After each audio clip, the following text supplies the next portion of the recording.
জ্বালিয়ে ধোঁয়ায় চোখ জ্বালা করে।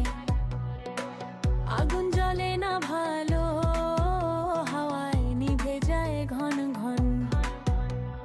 চাল ধুয়ে ভাত রান্না, কিন্তু পানি বেশি হয়ে যায়।